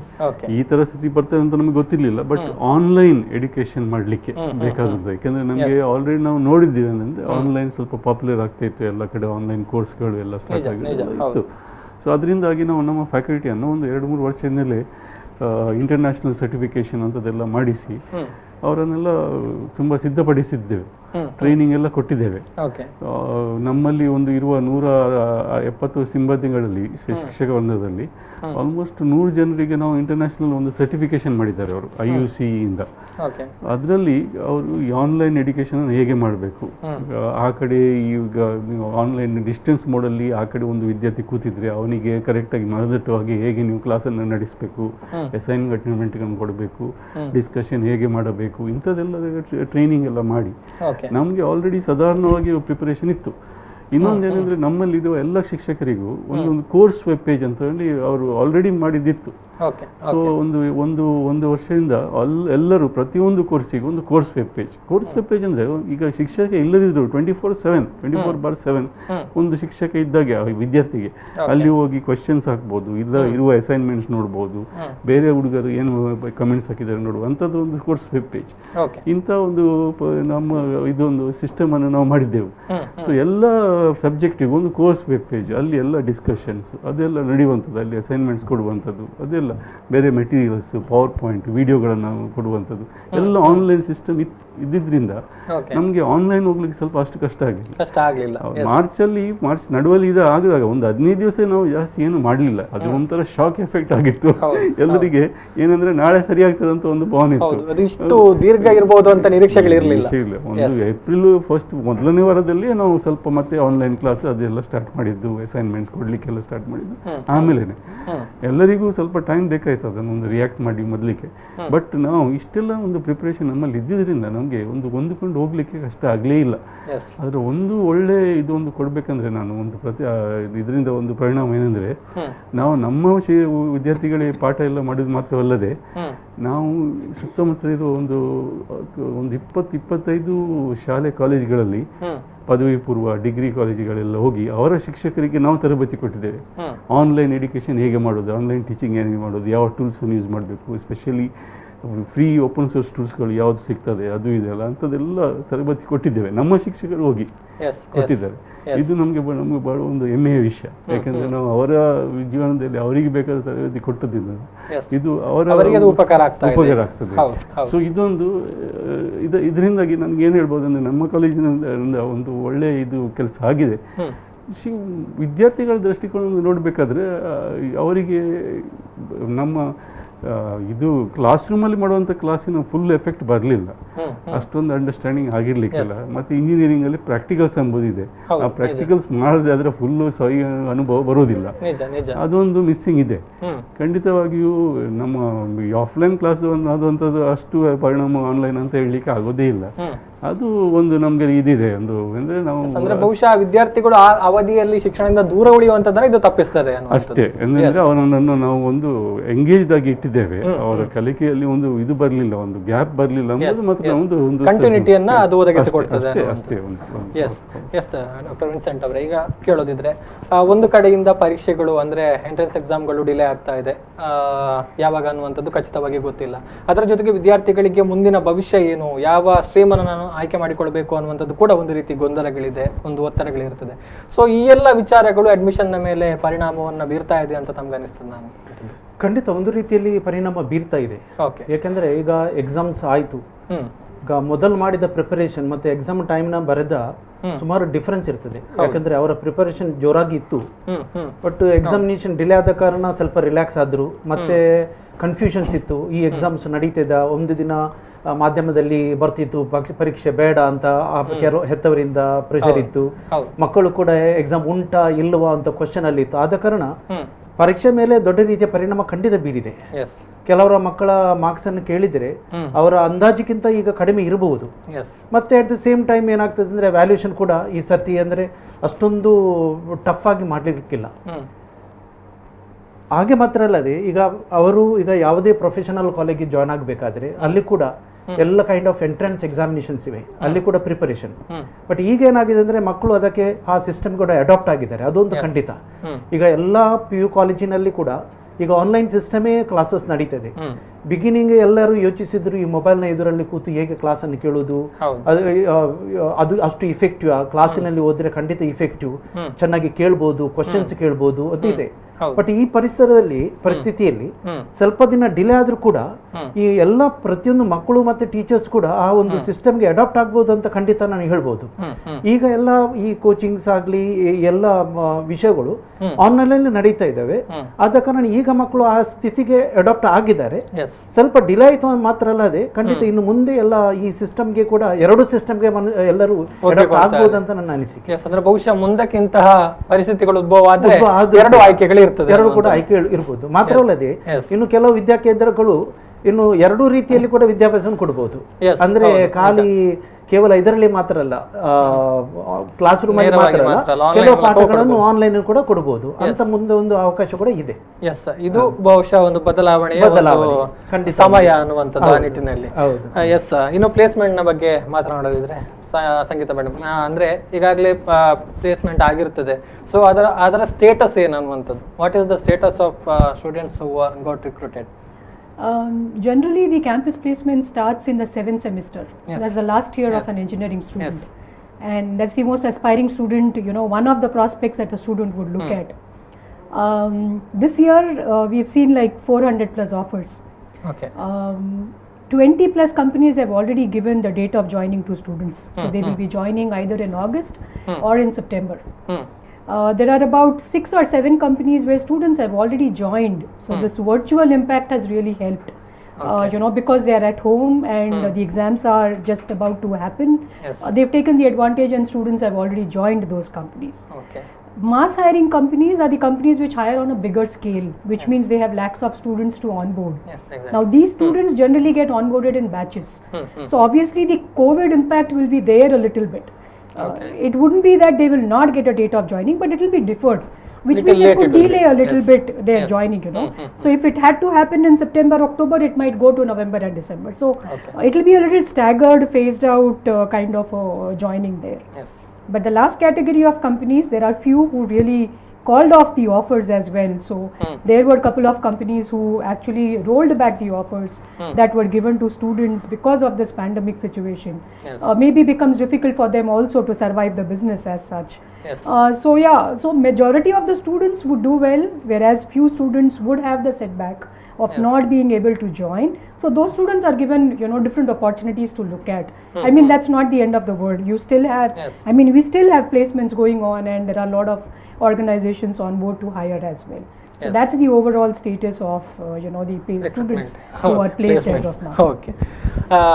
ಅಂದ್ರೆ ಬಹುಶಃ ಇದು ಕೇವಲ ಇಂಜಿನಿಯರಿಂಗ್ ಅನ್ನುವಂಥದ್ದಲ್ಲ, ಪ್ರತಿಯೊಂದು ವಿಭಾಗದಲ್ಲೂ ಕೂಡ ಈಗ ಮುಂದಕ್ಕೆ ಇರುವಂತಹ ಒಂದು ಚಿತ್ರಣ ಕೆಲ ಸಮಯದ ತನಕ ನಾವು ಕಾಣಬಹುದಂತ ಚಿತ್ರಣ ಅನ್ನುವಂಥದ್ದು. ಡಾಕ್ಟರ್ ರಿಯೋಡಿ ಸೌಜ್ ಅವರು, ನಾನು ಕೇಳಬೇಕು, ಸ್ಕಿಲ್ನ ಬಗ್ಗೆ ಸಾಕಷ್ಟು ಮಾತುಗಳು ಕೇಳಿ ಬರ್ತಾ ಇದೆ. ಸೊ ಸ್ಟೂಡೆಂಟ್ಸ್ಗಳಿಗೆ ಅಥವಾ ಈಗ ಏನು ಎಜುಕೇಶನ್ ಅನ್ನು ಪಡೆಯೋದಕ್ಕೆ ಬರುವಂಥವರಿಗೆ ಮುಖ್ಯವಾಗಿ ಬೇಕಾಗಿರುವಂತಹ ಸ್ಕಿಲ್ಸ್ ಏನು ಅನ್ನುವಂಥದ್ದು ಈಗ? ಹೌದು, ಸ್ಕಿಲ್ಸ್ ಬಗ್ಗೆ ಈಗ ನೋಡ್ಲಿಕ್ಕೆ ಹೋದರೆ ಆ್ಯಕ್ಚುಲಿ ನಾವು ಇಂಜಿನಿಯರ್ಸ್ ಅಂದರೆ engineer should be doing things, ಅಂದರೆ ಅವರು ಕೈಯಿಂದ ವರ್ಕ್ ಮಾಡುವಂಥದ್ದು ಅದನ್ನು ಸರಿಯಾಗಿ ಕಲಿಬೇಕು. ಏನೇ ಆಗಿರಲಿ, ಈಗ ಡಿಸೈನ್ ಮಾಡುವಾಗ ಡಿಸೈನ್ ಸರಿಯಾಗಿ ಮಾಡಬೇಕಂದ್ರೆ ನೀವು ಅದು ಹೇಗೆ ವರ್ಕ್ ಮಾಡ್ತದೆ ಅಂತ ತಿಳ್ಕೊಂಡು ಮಾಡಬೇಕಾದದ್ದು ಬೇಕಾಗ್ತದೆ. ಸೊ ಒಂದು ಸೈಡಲ್ಲಿ ನೋಡ್ಲಿಕ್ಕಾದ್ರೆ ಟೆಕ್ನಿಕಲ್ ಸ್ಕಿಲ್ಸ್ ಚೆನ್ನಾಗಿರಬೇಕು, ಅಂದರೆ ಡಿಸೈನ್ ಆಗಲಿ ಅವರಿಗೆ ಫಂಡಮೆಂಟಲ್ಸ್ ಸರಿಯಾಗಿ ಗೊತ್ತಿರಬೇಕು, ಮ್ಯಾಥಮೆಟಿಕ್ಸ್ ಚೆನ್ನಾಗಿರಬೇಕು, ಅದು ಒಂದು ಸೈಡಲ್ಲಿ. ಅವಾಗ ನಾವು ಹಾರ್ಡ್ ಸ್ಕಿಲ್ಸ್ ಅಂತ ಹೇಳ್ತೇವೆ, ಅವಂತೂ ಇಂಪಾರ್ಟೆಂಟ್, ಅದು ಇರಬೇಕಾಗ್ತದೆ. ಅದು ಮೋಸ್ಟ್ಲಿ ನಮ್ಮ ಕಾಗ್ನಿಟಿವ್ ಸ್ಕಿಲ್ಸ್ ಮೇಲೆ ಹೋಗ್ತದೆ, ನಮ್ಮ ಕಾಗ್ನಿಟಿವ್ ಕೆಪಾಬಿಲಿಟಿ ಬಗ್ಗೆ, ಥಿಂಕಿಂಗ್ ಬಗ್ಗೆ, ಅದ್ರ ಬಗ್ಗೆ ಅದು ಒಂದು ಹೇಳ್ತೇವೆ ನಾವು, that is related to the head ಅಂತ.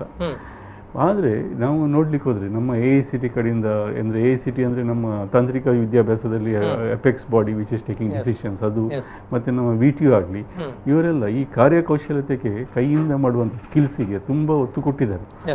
ಅದರಲ್ಲಿ ಅದು ಒಂದು ಇಂಪಾರ್ಟೆಂಟ್, ಯಾಕೆಂದರೆ ನೀವು ನಿಮ್ಮ ಇದನ್ನು ನಮ್ಮ ಸ್ಕಿಲ್ಸನ್ನು ಹೇಗೆ ಬೆಳ್ಕೊಂಡು ಬಂದು ಪ್ರಾಕ್ಟೀಸ್ ಮಾಡ್ತೀರಾ, ನಿಮ್ಮ ಕೈಯಿಂದ ನೀವು ಹೇಗೆ ಅದನ್ನು ಮಾಡ್ತೀರಾ. ಯಾಕೆಂದರೆ ಒಂದು ಟ್ಯೂನಿಂಗ್ ಮಾಡೋದಾಗಲಿ, ಒಂದು ಕ್ಯಾಲಿಬ್ರೇಷನ್ ಮಾಡೋದಾಗಲಿ, ಒಂದು ಮಿಷಿನನ್ನು ರನ್ ಮಾಡೋದಾಗಲಿ, ಇವೆಲ್ಲ ಇಂಜಿನಿಯರ್ಸಿಗೆ ಗೊತ್ತಿರಬೇಕಾಗ್ತದೆ. ಆವಾಗಲೇ ಅವರು ಅದನ್ನು ಡಿಸೈನ್ ಮಾಡಲಿಕ್ಕೆ ಗೊತ್ತಾಗೋದು ಅವರಿಗೆ. ಆ ಸ್ಕಿಲ್ಸ್ ಅದನ್ನೆಲ್ಲ ಮಾಡುವಂಥದ್ದು, ಇದಕ್ಕೆ ಜಾಸ್ತಿ ಒತ್ತು ಕೊಡುವಂಥದ್ದು ಈಗ ಎಲ್ಲ ಇಂಜಿನಿಯರಿಂಗ್ ಕಾಲೇಜಲ್ಲಿ ಟ್ರೈ ಮಾಡ್ತಾರೆ ಅವರು. ನಾವು ಅದಕ್ಕೆ ತುಂಬ ಒತ್ತು ಕೊಟ್ಟಿದ್ದೇವೆ. ಸ್ಪೆಷಲಿ ನಮ್ಮಲ್ಲಿ ಟಿಂಕರಿಂಗ್ ಲ್ಯಾಬ್ಸ್ ಅಂತ ಸ್ಟಾರ್ಟ್ ಮಾಡಿ, ಟಿಂಕರಿಂಗ್ ಲ್ಯಾಬ್ಸಲ್ಲಿ ಫಸ್ಟ್ ಇಯರಲ್ಲಿ ಸ್ಟೂಡೆಂಟ್ಸ್ ಒಂದು ಆಟೋಮೇಷನ್ ಪ್ರಾಜೆಕ್ಟ್ ಮಾಡಬೇಕು ಫಸ್ಟ್ ಸೆಮಿಸ್ಟ್ರಲ್ಲೇ. ಅದಕ್ಕೊಂದು ಇಂಜಿನಿಯರಿಂಗ್ ಪ್ಯಾಷನ್ ಬರಲಿ ಅಂತ ಅವರಿಗೆ. ಸೊ ಯಾಕಂದರೆ ಈ ಒಂದು ಕೈಯಲ್ಲಿ ನಾವು ಮಾಡಿದ ಒಂದು ಚಿಕ್ಕ ಒಂದು ಆಟೋಮೇಷನ್ ಅದು ರನ್ ಆದಾಗ ಒಂದು ಎಷ್ಟೊಂದು ಖುಷಿ ಬರ್ತದೆ. ಆವಾಗ ಅವರು ಇಂಜಿನಿಯರಿಂಗ್ ಫುಲ್ ಕಲ್ತಿರಲ್ಲ, ಅವ್ರು ಫಸ್ಟ್ ಸೆಮಿಸ್ಟ್ರಲ್ಲಿ ಇರ್ತಾರೆ, ಒಂದು ಜಾಯ್ ಇರ್ತದೆ, ಒಂದು ಇರ್ತದೆ. ಆ ಪ್ಯಾಷನ್ ಅನ್ನು ಬಿಲ್ಡಪ್ ಮಾಡುವಂಥದ್ದು ಅದೆಲ್ಲ ನಾವು ತುಂಬ ಒತ್ತು ಕೊಟ್ಟಿದ್ದೇವೆ. ಸೊ ಅದು ಇಂಪಾರ್ಟೆಂಟ್. ಸೊ ಇವನ್ ನಾವು ಸ್ಕಿಲ್ಸ್ ಆಫ್ ದ ಹ್ಯಾಂಡ್ ಅಂತ ಹೇಳ್ತೇವೆ, ಹೆಡ್ ಅಂಡ್ ಹ್ಯಾಂಡ್ಸ್ ಆಯಿತು. ಮತ್ತೆ ಅದರಲ್ಲಿ ಈ ನಮ್ಮ AICTE ನೀತಿಯಲ್ಲಿ soft skills of the heart, those which are related to communication ಆಗಲಿ, ಕನ್ಸರ್ನ್ ಫಾರ್ ಅದರ್ಸ್ ಆಗಲಿ, ಅಂಥದ್ದೆಲ್ಲ ಅವಕ್ಕೂ ನಾವು ತುಂಬ ಒತ್ತು ಕೊಡ್ತಾ ಇದ್ದೇವೆ.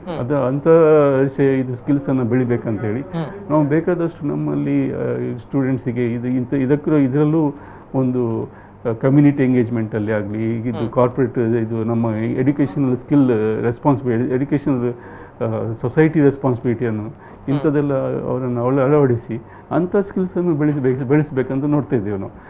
ಈ ಪರಿಸರದ ಬಗ್ಗೆ ಪ್ರೇಮ ಆಗಲಿ ಅಥವಾ ಸಸ್ಟೈನಿಬಿಲಿಟಿ ಬಗ್ಗೆ ಇಂಥ ಕಾನ್ಸೆಪ್ಟ್ಸಲ್ಲಿ those are called skills of the heart. ಹಾಗೆ ಹೆಡ್, ಹ್ಯಾಂಡ್ಸ್ ಆ್ಯಂಡ್ ಹಾರ್ಟ್ ಇದನ್ನು ಮಾದರಿಯಾಗಿ ಇಟ್ಕೊಂಡು ನಾವು ನಮ್ಮ ವಿದ್ಯಾರ್ಥಿಗಳಿಗೆ ಬೇಕಾದಷ್ಟು ಇದು ಸ್ಕಿಲ್ಸ್ ಅನ್ನು ಕೊಡಲಿಕ್ಕೆ ಮಾಡ್ತಾ ಇದ್ದೇವೆ. ವಾಪಸ್ ಬರ್ತೀನಿ, ಮತ್ತಷ್ಟು ಪ್ರಶ್ನೆಗಳಿದೆ ಮಾತನಾಡುವಂಥದ್ದು. ಯಾಕೆಂದ್ರೆ ಮುಂಚೆ ಮತ್ತೊಂದು ವಿರಾಮವನ್ನು ತೆಗೆದುಕೊಳ್ಳಬೇಕು. ಸೈಂಟ್ ಜೋಸೆಫ್ ಶಿಕ್ಷಣ ಮಾರ್ಗದರ್ಶಿ ಕಾರ್ಯಕ್ರಮ ಮುಂದುವರಿಯುತ್ತೆ ಇನ್ನೊಂದು ಸಣ್ಣ ವಿರಾಮದ ನಂತರ.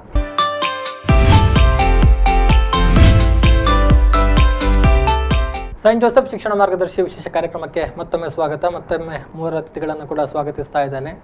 ಡಾಕ್ಟರ್ ವಿನ್ಸೆಂಟ್ ಅವರೇ, ಈಗ ಅಡ್ಮಿಷನ್ನ ವಿಚಾರಕ್ಕೆ ಬಂದರೂ ಕೂಡ ಸಾಕಷ್ಟು ವಿಚಾರಗಳಿದೆ ಅನ್ನುವಂಥದ್ದನ್ನು ನಾವು ಗಮನಿಸ್ತೇವೆ. ಅಂದರೆ ಕರ್ನಾಟಕದ ಸ್ಟೂಡೆಂಟ್ಗಳು, ನಾನ್ ಕರ್ನಾಟಕ ಸ್ಟೂಡೆಂಟ್ಸ್ಗಳು, NRIಗಳು ಅಥವಾ ಬೇರೆ ಬೇರೆ ಭಾಗಗಳಿಂದ ಬರುವಂತಹ ವಿದ್ಯಾರ್ಥಿಗಳು. ಸೊ ಈ ಎಲ್ಲ ಪ್ರೊಸೀಜರ್ಗಳೆಲ್ಲ ಹೇಗಾಗುತ್ತೆ, ಅಡ್ಮಿಷನ್ನ ಟೈಮಲ್ಲಿ ಏನೆಲ್ಲ ಮಾಡಬೇಕಾಗತ್ತೆ ಅವರು ಅನ್ನುವಂಥದ್ದು? ಇಂಜಿನಿಯರಿಂಗ್ ವಿಭಾಗಕ್ಕೆ ಯಾವುದೇ ಸ್ಟೂಡೆಂಟ್ ಸೇರಬೇಕಾದ್ರೆ 3 ರೀತಿಯಲ್ಲಿ ಹೋಗ್ಬೋದು. ಒಂದು CET. ಹೌದು, ಪ್ರತಿಯೊಂದು ಕಾಲೇಜು ಅವರದ್ದು ಒಂದು 40ರಿಂದ 45% ಸೀಟ್ಸ್ಗಳನ್ನು CETಗೆ ಕಡ್ಡಾಯವಾಗಿ ಕೊಡಲೇಬೇಕು ಕರ್ನಾಟಕದಲ್ಲಿ ಪ್ರತಿಯೊಂದು ಕಾಲೇಜಿಗೂ. ಮತ್ತೆ ಕೆಲವು ಸೀಟುಗಳನ್ನು ಕೆಲವು ಮೈನಾರಿಟಿ ಸೀಟ್ಸ್ ಅಂತ ಇದ್ದೇವೆ.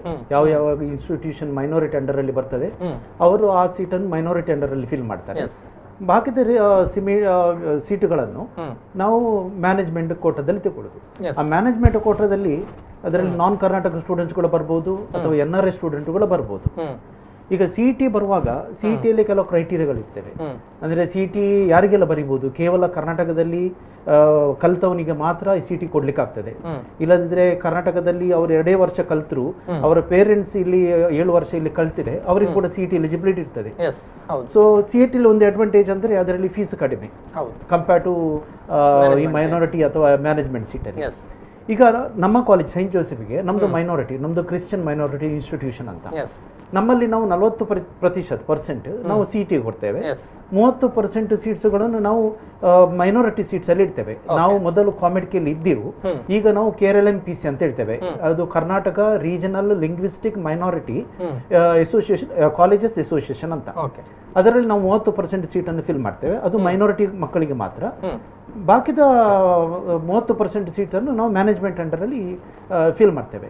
ಈಗ CETಯಿಂದ ಬರುವ ಮಕ್ಕಳು CET ಥ್ರೂವೇ ಬರಬೇಕಲ್ಲದೆ ಅವರು ನಮಗೆ ಡೈರೆಕ್ಟ್ ಬಂದು ನಮ್ಮಲ್ಲಿ ಅಡ್ಮಿಷನ್ ತಗೊಳ್ಳುವಾಗ ಇಲ್ಲ.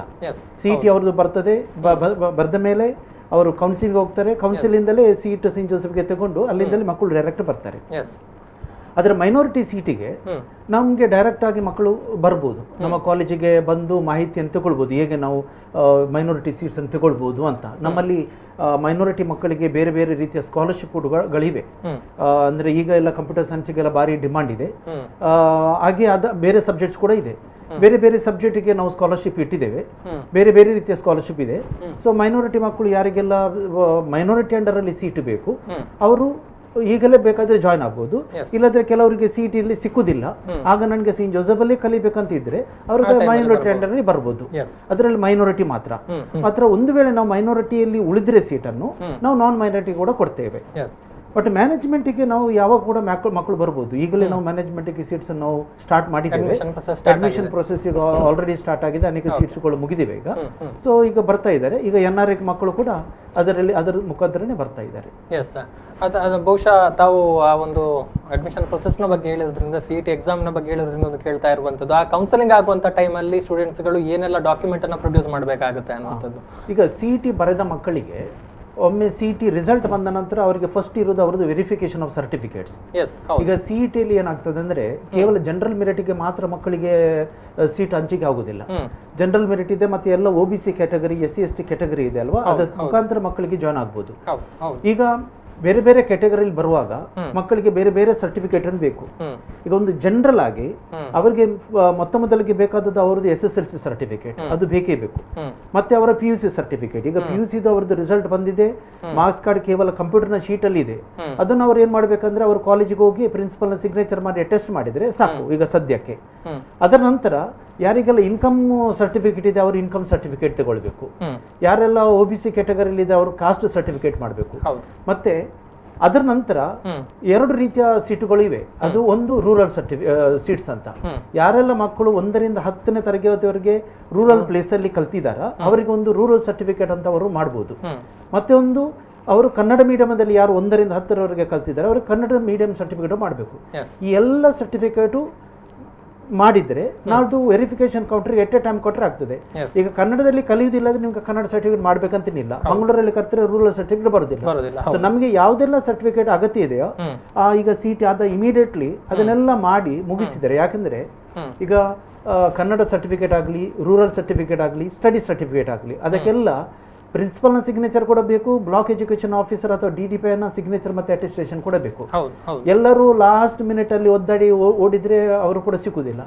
ಅದಕ್ಕೋಸ್ಕರ CET ಎಕ್ಸಾಮಿನೇಷನ್ ಆದ ನಂತರ ಆ ಎಲ್ಲ ಸರ್ಟಿಫಿಕೇಟ್ ಯಾವುದೆಲ್ಲ ಬೇಕೋ ಅದನ್ನೆಲ್ಲ ತಯಾರಿಸಿದರೆ ನಾಳ್ದು ವೆರಿಫಿಕೇಶನ್ ಸೆಂಟರ್ಗೆ ಹೋಗುವಾಗ ಖಂಡಿತ ಅದು ಭಾರಿ ಉಪಕಾರ ಆಗ್ತದೆ ಮಕ್ಕಳಿಗೆ. ಅದು ಒಮ್ಮೆ ವೆರಿಫಿಕೇಶನ್ ಆದ ಮೇಲೆ ಮತ್ತೆ ಮಕ್ಕಳು ಎಲ್ಲಿ ಕೂಡ ಓಡಾಟ ಮಾಡ್ಬೇಕಂತಿಲ್ಲ. ಮನೆಯಲ್ಲಿ ಕೂತು ಕಂಪ್ಯೂಟರ್ ಮುಂದೆ ಆನ್ಲೈನ್ ಕೌನ್ಸಿಲಿಂಗ್ ಅಲ್ಲಿ ಪಾತ್ರ ವಹಿಸಿದ್ರೆ ಅವರಿಗೆ ಯಾವುದೋ ಕಾಲೇಜ್ ಬೇಕೋ ಆ ಇದರಲ್ಲಿ ಅವರಿಗೆ ಸೀಟ್ ಸಿಕ್ಕಬಹುದು ಅಥವಾ ಇದರ ಮೇಲೆ ಕೌನ್ಸಿಲ್ ಮೇಲೆ ಡಿಪೆಂಡ್ ಆಗಿರ್ತದೆ. ಎಸ್, ಇನ್ನು ಪ್ಲೇಸ್ಮೆಂಟ್ ನ ವಿಚಾರಕ್ಕೆ ಬಂದ್ರೆ, ಈಗ ಕಂಪನಿಗಳು ಹೊಸ ನಾರ್ಮ್ಸ್ ಎಲ್ಲ ಇರ್ತದೆ, ಅದಕ್ಕೆ ಹೇಗೆ ಅಡಾಪ್ಟ್ ಆಗ್ತಾ ಇದೆ, ಹೇಗೆ ಚೇಂಜಸ್ ಅನ್ನು ಅಕ್ಸೆಪ್ಟ್ ಮಾಡಿಕೊಳ್ತಾ ಇದ್ದಾರೆ, ಮತ್ತೆ ಅವರ ಎಕ್ಸ್ಪೆಕ್ಟೇಷನ್ಸ್ ಏನು ಸ್ಟೂಡೆಂಟ್ಸ್ ಇಂದ ಎಂಪ್ಲಾಯಬಿಲಿಟಿ ಸ್ಕಿಲ್ ಮೇಲೆ, what are their expectations from students? I think this pandemic has opened everybody's eyes. People who thought this is not possible, now it has become a mandate. So digitization is the buzzword. Everybody talks about technology. Suddenly some online meeting tools, Google, etc. has come to such an importance that everybody needs to know this technology now. Be it institution, universities or schools or corporates, everybody has to get across this technology basically. Right? So work from home is a new norm, that's what people say, but now that's become the normal norm basically because people have already adapted. Most of the IT industries have already said till December people will work from home. So that's how the IT industries, as sir mentioned, that's how the IT industries are adapting to themselves. When you look at manufacturing setups, I think it has made the companies also think, if you are not physically able to go on the floor, what is next? So that's where the new skill sets, the new norms will actually take place. Things like an automation or robotics will get more importance going forward now. Lot of travel has reduced. I think if we read the statistics, we will know pollution has come down drastically because for the last 3-4 months people have just not traveled.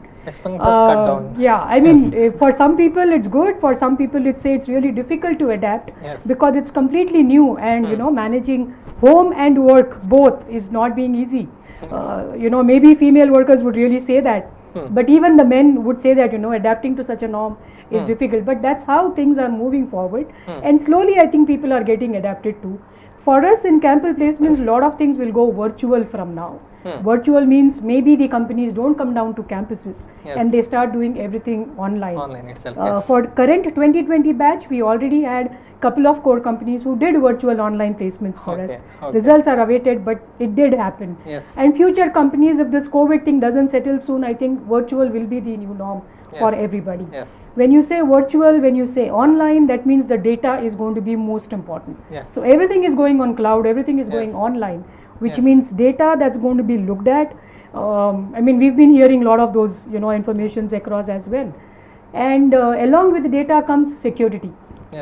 So if you have data, it is more precious than gold or diamond today, I believe, because you have to secure and you have to take care of a lot of these. So the moment you go online, you're going to put your credentials, there's going to be email ID, there's going to be a lot of, official information that goes there. So these are the data, new openings again. Exactly. So, everything has a pro and a con both. So I would say these will open up new roles. But again, that's going to be the new norm that will be looked at by the industries. It's already started. Many of them have adopted. For IT companies, it's easy. But for core industries, they will take some more time to, really adjust and bring this agile development to their norms then. It will also happen in some time, surely. It has to happen. I mean, that is the way forward, looks like. For students, they will look at more things like, communication becomes the base aspect. So written, oral, how do you collaborate with people? Because you're going to be at home, people are maybe different countries, different time zones. So that's going to call for a lot of adaptability. That's the third skill. It would also look at a lot of creative thinking in students. So how do you stand out of the crowd? So you have tons of, engineers or medical students passing audits, so you how will you stand out of that crowd? So there's going to be something called as technology that you have to be uphand with. So it's not only using of your WhatsApp or Instagram, but probably some online tools. You have a lot of these online education that's happening, courses like Coursera, courses like edX. You have many of them which gives opportunity to stay back at home and still study. So collaboration, leadership skills, creative thinking, communication, adapting to the new norm. I think these are few skills that's the industry that's going to look at, other than their basic academic scores and their internships and projects, which is just the base. But over and above that, I think these are few things that the companies will look at. I mean, that's the demand of the new organizations then. I'll be back after a short break. ಕಾರ್ಯಕ್ರಮ ಮುಂದುವರಿಯುತ್ತೆ ಇನ್ನೊಂದು ಸಣ್ಣ ವಿರಾಮದ ನಂತರ.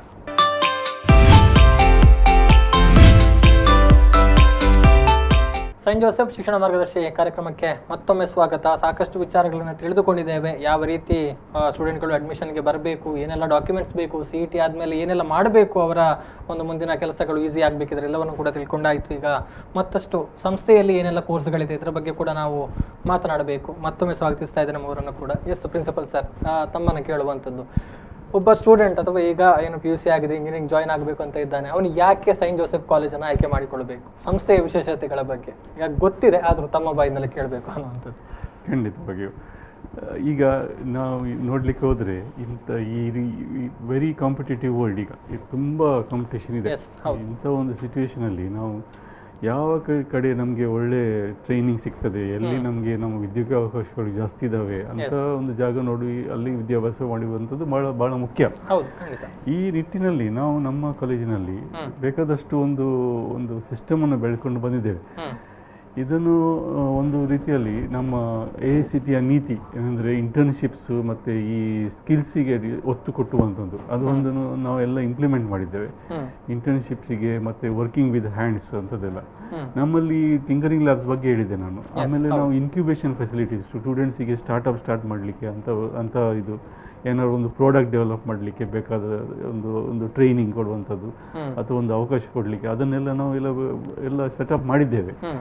ಮಾತ್ರವಲ್ಲ, ನಾವು ಏನು ಮಾಡಿದ್ದೇವೆ ಅಂದರೆ ನಮ್ಮಲ್ಲಿ ಈಗ ನಮ್ಮ ಕಾಲೇಜು ಸಾಧಾರಣ ಒಂದು 8 ವರ್ಷದಿಂದ ಅಕ್ರಿಡೇಷನ್ ಆಗಿದೆ.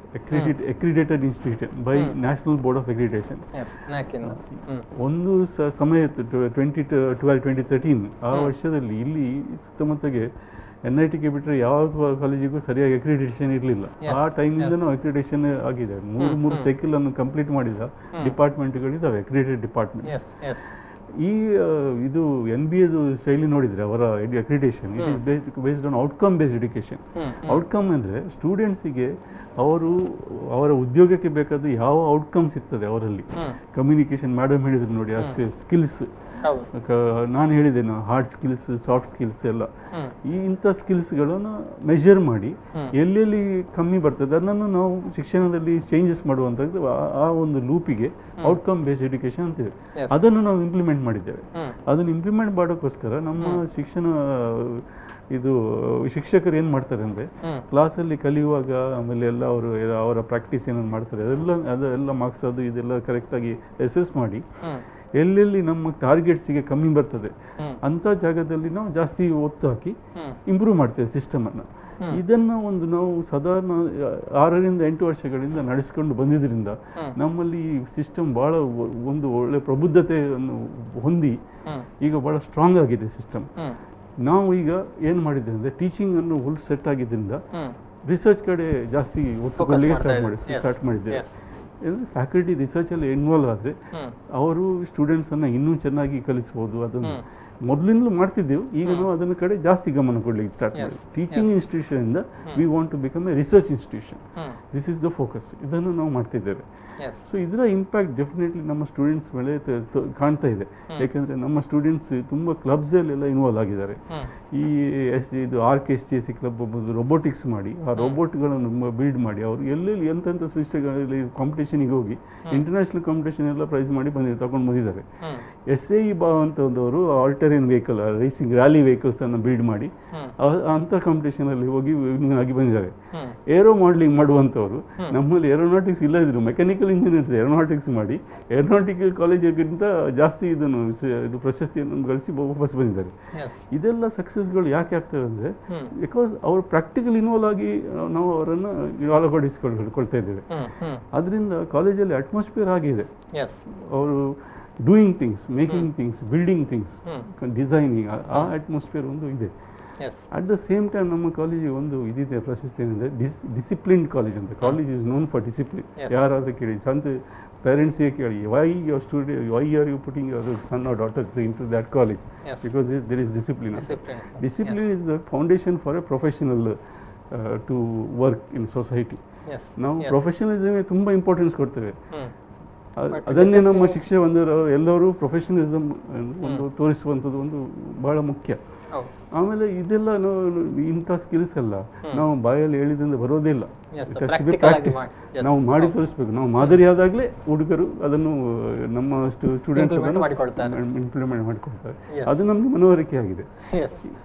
This is the speciality of Saint Joseph engineering. ಇದಕ್ಕೋಸ್ಕರ ಸೈಂಟ್ ಜೋಸೆಫ್ ಅನ್ನು ಆಯ್ಕೆ ಮಾಡಿಕೊಳ್ಬೇಕು ಸ್ಟೂಡೆಂಟ್ಸ್ ಅನ್ನುವಂಥದ್ದು. ಎಸ್ ಡಾಕ್ಟರ್ ವಿನ್ಸೆಂಟ್ ಸರ್, ಈಗ ಹೇಳಿದ್ರು ಸಂಸ್ಥೆಯಲ್ಲಿ ಯಾವ ರೀತಿ ವಾತಾವರಣ ಇದೆ ಅನ್ನುವಂಥದ್ದು, ಕೋರ್ಸಸ್ ಏನೆಲ್ಲ ಇದೆ, ಯಾವೆಲ್ಲ ಸ್ಟ್ರೀಮ್ನಲ್ಲಿ ಇದೆ, ಮತ್ತು ಇಂಟೇಕ್ ಎಷ್ಟಿರುತ್ತೆ ಅನ್ನುವಂಥದ್ದು.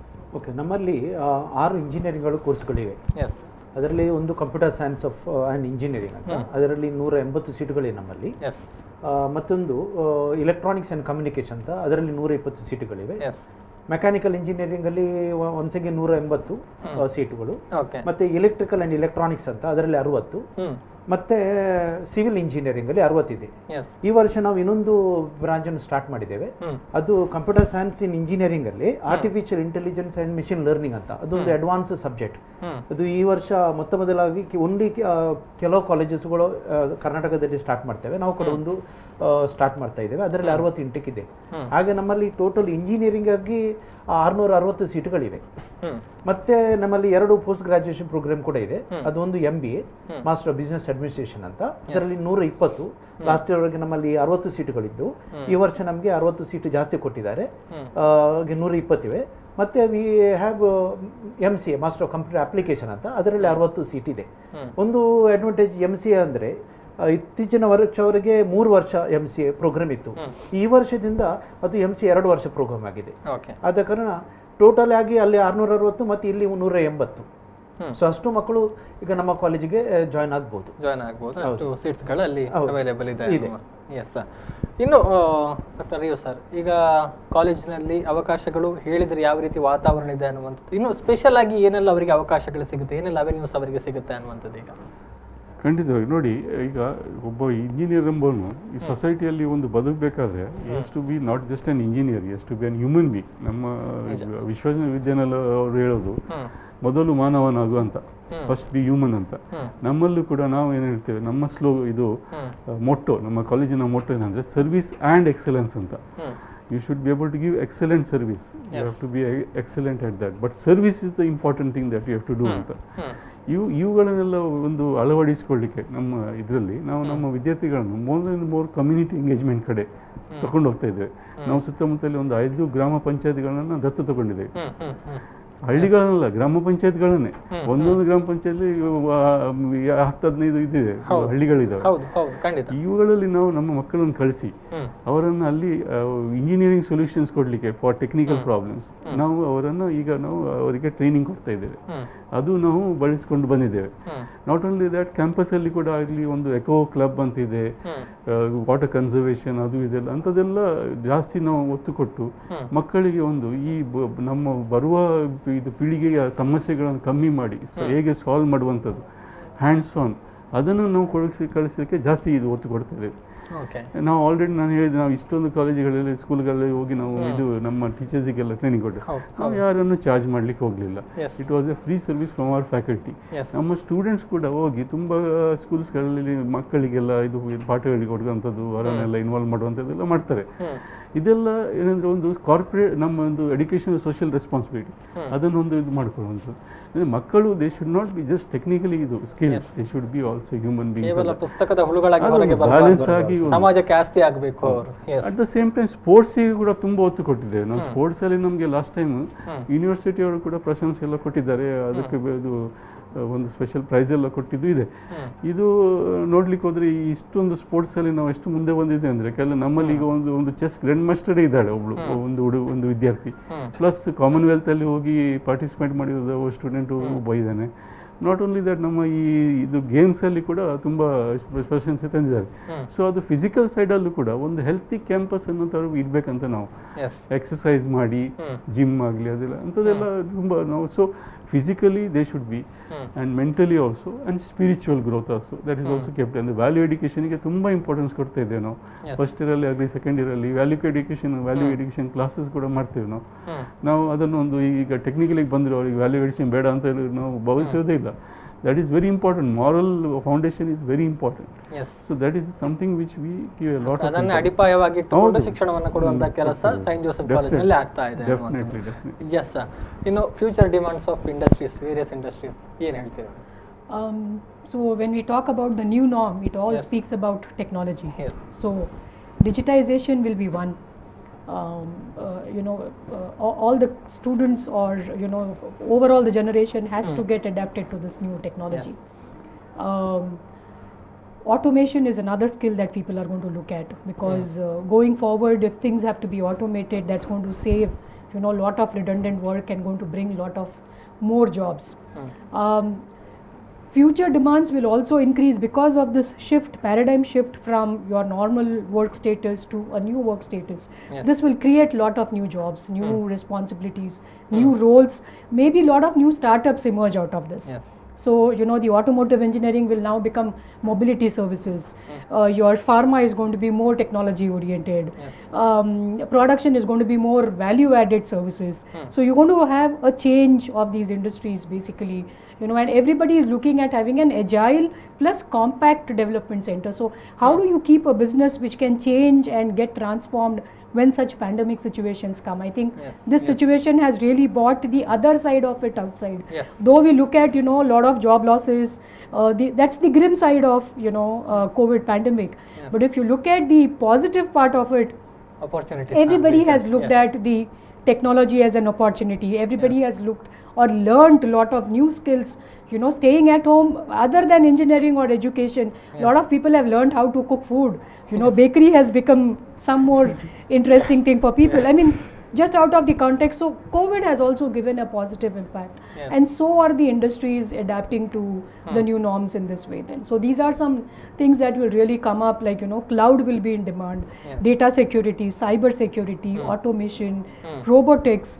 Manufacturing segment will look at a new model altogether, which was called as a future generative Fusion 360 that's called as generative design, which is all built on lot of technology that's going to be used in these industries. So that's going to be the new norm for the coming industries. These are the opportunities also. These are a lot of opportunities that are looking forward to be generated. Yes. Finally ಕೊನೆಯದಾಗಿ ಏನು ಹೇಳ್ತೇನೆ sir ಈಗ ಸ್ಟೂಡೆಂಟ್ಸಿಗೆ, ಈಗ ಏನು CET exam ಬರೆಯೋದಕ್ಕೆ ಹೋಗ್ತಾ ಇದ್ದಾರೆ, preparations ಆಗ್ತಾ ಇದೆ, ಸೊ ಕೊನೆಯದಾಗಿ ನಿಮ್ಮ ಒಂದು ಕಿವಿ ಮಾತು ಸ್ಟೂಡೆಂಟ್ಸ್ಗಳಿಗೆ. ಖಂಡಿತ ಸೆಕೆಂಡ್ PUC ಮಕ್ಕಳು ಈಗ ಅವರು 2 ದಿವಸದಲ್ಲಿ CET ಬರೀತಾರೆ. ಖಂಡಿತ ಅವರೊಂದು ತಲೆ ಇಲ್ಲಿ ಇದೆ, ಒಂದು ಒಳ್ಳೆ ಇಂಜಿನಿಯರಿಂಗ್ ಕಾಲೇಜಿಗೆ ಹೋಗಬೇಕು, ಒಂದು ಸಬ್ಜೆಕ್ಟನ್ನು ತಗೊಳ್ಬೇಕು. ಅಂದರೆ ಇತ್ತೀಚೆಗೆ ಅವರು ಬೇಕಾದಷ್ಟು ಮಾಹಿತಿಯನ್ನು ಖಂಡಿತ ಪಡೆದಿದ್ದಾರೆ. ಆದರೂ ನಮ್ಮ ವತಿಯಿಂದ ಯಾವುದೇ ಮಕ್ಕಳಿಗೆ ಯಾವುದೇ ಮಾಹಿತಿ ಬೇಕಾದರೆ ಅವರಿಗೆ ಯಾವಾಗಲೂ ನಮ್ಮ ಕಾಲೇಜಿಗೆ ಬರ್ಬೋದು, ನಮ್ಮಿಂದ ಮಾಹಿತಿ ತಗೊಳ್ಬೋದು. ನನಗೆ ಅನೇಕ ಕಾಲ್ಗಳು ಬರ್ತವೆ, ಬೇಕಷ್ಟು ಮಾಹಿತಿನ ಕೊಡ್ತೇವೆ. ಯಾಕಂದರೆ ಮಕ್ಕಳಿಗೆ ಅವರ ಫ್ರೆಂಡ್ಸಿಂದ ಏನು ಮಾಹಿತಿ ಸಿಗ್ತವೋ ಅದೇ ಅವರ ಮಾಹಿತಿ. ಒಬ್ಬರು ಇದೇ ಸಬ್ಜೆಕ್ಟ್ ಒಳ್ಳೆಯದು ಅದರಲ್ಲಿ ಮಾತ್ರ ಜಾಬ್ ಅಂತ ಹೇಳಿದರೆ ಅವರ ತಲೆಯಲ್ಲಿ ಅದೇ ಇರ್ತದೆ, ಬೇರೆ ಸಬ್ಜೆಕ್ಟ್ ಒಳ್ಳೆದಿಲ್ಲ. ಬಟ್ ಅದರ ಹಿಂದೆ ಎಷ್ಟು ಆಪರ್ಚುನಿಟಿ ಇದೆ ಅಂತ ಅವರಿಗೆ ಗೊತ್ತಿರಲಿಲ್ಲ.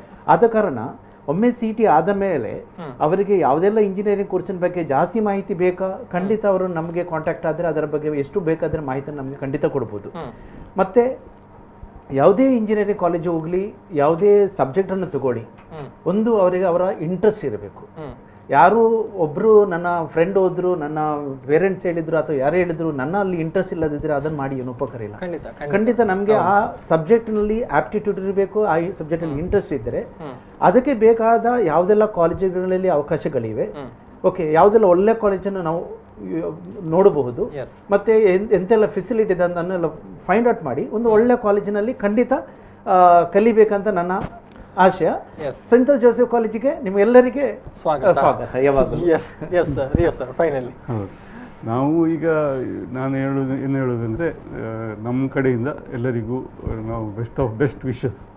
ನೀವು ನಿಮ್ಮ CET ಎಕ್ಸಾಮನ್ನು ಚೆನ್ನಾಗಿ ಮಾಡಿ, ಅಥವಾ ಯಾವುದೇ ನೀವು ಎಂಟ್ರೆನ್ಸ್ ಟೆಸ್ಟ್ ತಗೊಳ್ಳಿ, ಅದನ್ನು ಚೆನ್ನಾಗಿ ಮಾಡಿ.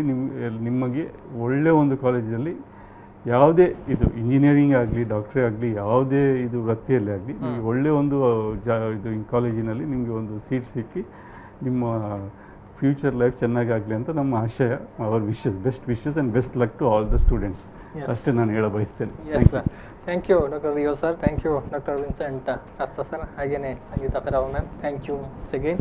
ಸಾಕಷ್ಟು ವಿಚಾರಗಳನ್ನು ತಿಳಿಸಿಕೊಟ್ರಿ, ಏನು ಸಂಸ್ಥೆಯ ಮೂಲಕ ಯಾವ ರೀತಿ ಶಿಕ್ಷಣ ಮಕ್ಕಳಿಗೆ ಸಿಗ್ತಾ ಇದೆ, ಏನೆಲ್ಲ ಅವಕಾಶಗಳಿದೆ, ಏನೆಲ್ಲ ಹೊಸತನವನ್ನು ಅಲ್ಲಿ ಕಲಿಸಿಕೊಡಲಾಗ್ತಾ ಇದೆ ಅನ್ನುವಂಥದ್ದು. ಸೊ ವಿದ್ಯಾರ್ಥಿಗಳಿಗೆ ಒಂದು ಉತ್ತಮವಾದ ಒಂದು ತಾಣ ಅಂತ ಹೇಳ್ತಾ ಕಾರ್ಯಕ್ರಮವನ್ನು ಇಲ್ಲಿಗೆ ಮುಕ್ತಾಯಗೊಳಿಸ್ತಾ ಇದ್ದೀನಿ. ಇದು ಇವತ್ತಿನ ವಿಶೇಷ.